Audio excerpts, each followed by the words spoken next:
In the twilight of the 18th century, when Europe prided itself on reason, a woman named Anna Göldi faced a death rooted in superstition. In 1782, in the Swiss canton of Glarus, she was beheaded, branded a witch, the last in Europe to suffer such a fate. Her crime was no spell, but the threat of a servant's truth against a powerful man. This is the horrible story of Anna Göldi, a mother, a maid, and a victim of a world not yet free from fear. Glarus, nestled in Switzerland's rugged Alps, was a land of piety and hardship. The Enlightenment's light flickered here, dimmed by tradition and the Church's grip. Witch trials, once rampant across Europe, had faded, but fear of the supernatural lingered. Anna Göldi, born in 1734 to a poor Senwald family, was a servant, her life a cycle of toil. At 48, she worked for Johann Jakob Tschudi, a wealthy doctor and magistrate. Her quiet existence hid a past of loss and scandal, making her a target in a town quick to judge. Anna's youth was marked by struggle. One of 8 children, she began as a maid at 18, her hands worn from scrubbing floors. At 31, she bore a child to a mercenary, but the infant suffocated in its sleep. Accused of murder, Anna was pilloried and sentenced to house arrest, escaping to Glarus. There, she served the Zwicky family, earning trust, but her past clung like a shadow. In 1781, she joined Tschudi's household, caring for his children. Her competence was her strength, but her presence stirred unease in a town wary of outsiders. Trouble came swiftly. Tschudi's 8-year-old daughter Anna Maria fell ill, spitting pins and convulsing. The household whispered of witchcraft, and suspicion fell on Göldi. Tschudi, a man of influence, had been intimate with her, a secret that could ruin him. When Göldi, dismissed, threatened to reveal their affair, Tschudi accused her of bewitching his daughter. Needles in milk and bread, he claimed, were her doing, proof of a pact with the devil. The charge was poisoning, but the specter of witchcraft loomed, a convenient lie to silence her. In February 1782, Glarus authorities offered a reward for Göldi's capture, advertised in the Zürcher Zeitung. She was seized, her protests ignored. In a cold cell, she faced torture, ropes twisted, bones strained. Under pain, she confessed to a devil appearing as a black dog, a tale born of torment. When torture ceased, she recanted, but the court pressed on. The official charge was poisoning, a crime rarely warranting death. Yet the trial reeked of witch hunt zeal. Göldi's voice, a servant's against the magistrates, was drowned by power. The trial was a farce, held in Glarus's shadowed courthouse. Tschudi's word was gospel, Göldi's heresy. Witnesses, coerced or loyal to Tschudi, spun tales of her malice. The court avoided naming witchcraft, aware of Europe's scorn, but the charge of poisoning was a thin veil. Göldi, bound, stood before judges who saw not a woman, but a threat to order. Her plea, innocence, a life of service, fell on deaf ears. The sentence, death by decapitation, a punishment to erase her and her truth. On June 13, 1782, Anna Göldi was led to Glarus's town square. A crowd gathered, some jeering, others silent, their faces lit by torchlight. Her hands were tied, her head bare. She knelt, her eyes seeking the mountains she'd never climb again. The executioner's sword gleamed, its arc swift. Her head fell, blood soaking the earth. The crowd gasped, some crossing themselves, others turning away. Anna Göldi, servant, mother, was no more, a final victim of a fading witch hunt, killed to protect a man's name. News of Göldi's death spread, sparking outrage. In Switzerland and the Holy Roman Empire, voices decried the judicial murder. Historian August Ludwig von Schlözer called it a deliberate injustice cloaked in holy pomp.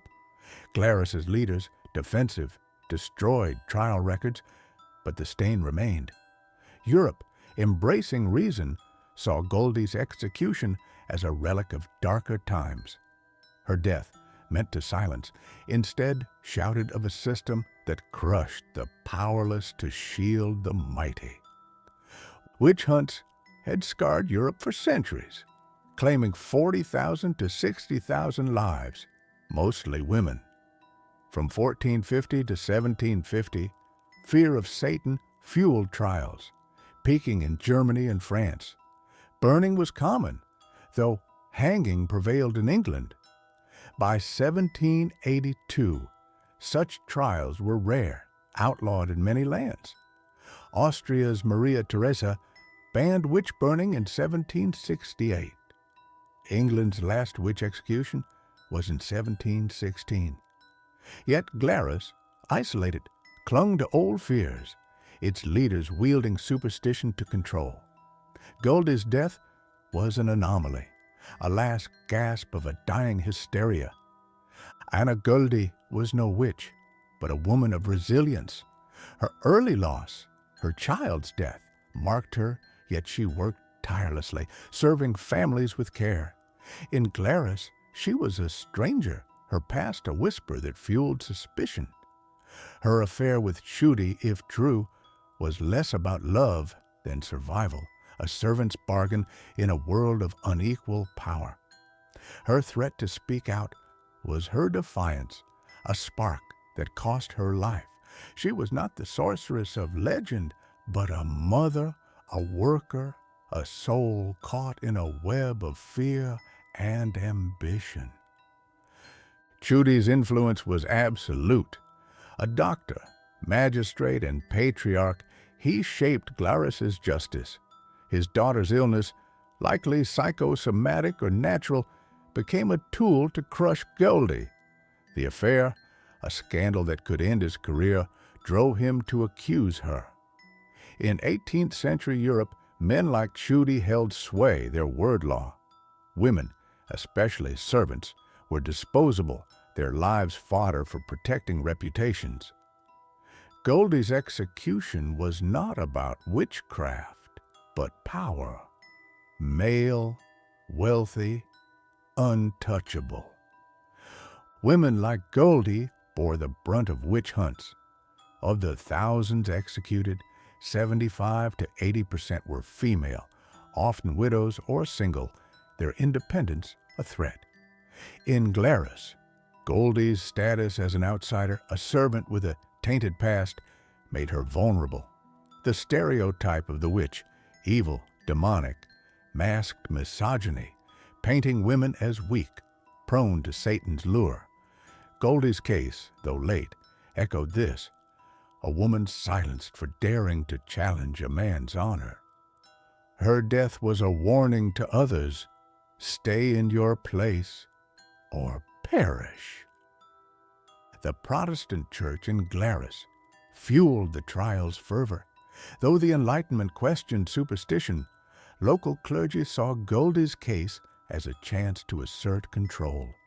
Witchcraft, tied to Satan in sermons, justified their power. The black dog of her confession, a trope of witch lore, was likely fed by interrogators. The church, complicit in Tschudi's scheme, blessed the execution, ignoring reason. Göldi's death exposed the church's role in perpetuating fear, even as Europe turned from such darkness. The Enlightenment promised reason, yet failed Göldi. In 1782, philosophers like Voltaire decried superstition, and laws against witchcraft were fading. Austria's 1768 ban, England's 1735 Witchcraft Act signaled progress. But in Glarus, old fears trumped new ideas. The trial's secrecy, destroyed records, veiled charges showed a town clinging to the past. Göldi's execution was a stain on the Enlightenment, proof that reason reached only so far when power and prejudice ruled. Göldi's death marked the end of Europe's witch hunts, but not their shadow. In other lands, Africa, Asia, witch hunts persisted, driven by similar fears. In Glarus, her story faded, her name a whisper until the 20th century. The trial's injustice lingered, a reminder of how fear and power could twist justice. Her execution, meant to restore order, instead exposed its fragility, a crack in the facade of a town and a continent struggling to embrace light over darkness. In 1982, Eveline Hassler's novel, Anna Göldi, The Last Witch, revived her story, painting her as a victim, not a villain. In 2007, journalist Walter Hauser, armed with evidence of Schuede's affair, petitioned Glarus's government. On August 27, 2008, 226 years after her death, Anna was exonerated, her trial deemed a judicial murder. The Glarus Parliament acknowledged her innocence, a rare act in Europe. A museum in Mollis now honors her, its walls telling of a woman wronged by a world not ready for her truth. The Anna Göldi Museum, opened in 2017, stands as a testament to her life and the witch hunt era. Paintings, documents, and torture tools tell of her hardship and Europe's dark past. It speaks not just of Göldi, but of countless women silenced by fear. A musical in Schaffhausen, premiered in 2017, sings her story. Its notes a cry for justice. The museum and art keep her alive, a beacon for those who fight against prejudice, a reminder that truth can rise from ashes even centuries later. Anna Göldi's death was a price for truth. Her threat to expose Schuede's affair was a spark in a powder keg of power and fear. She was no witch, but a woman who dared to speak, to exist in a world that demanded her silence. Her execution, brutal and public, was meant to erase her, but it failed. Her story, once buried, now shouts of injustice, of a servant who stood against a system rigged to crush her. Her life, her death, her exoneration are a call to question power, to seek truth, no matter the cost. In Göldi's time, a woman's voice was a whisper, easily drowned. As a servant, a mother, an outsider, she had no shield against Glarus's elite. Yet she spoke, and her words cost her life. Her story is not just hers, but that of thousands. Women accused, tortured, killed for being different, for knowing too much. In her silence, we hear their cries. To tell her story is to amplify their voices, to honor the strength of those who faced fire, sword, and scorn, and still refused to break. Picture Anna Göldi's final moment, kneeling in Glarus's square, the sword's shadow on her neck. She was no sorceress, but a woman, flawed, fierce, human. Her death was a relic of fear, her life a testament to resilience. Speak her name, Anna Göldi, the last witch of Europe.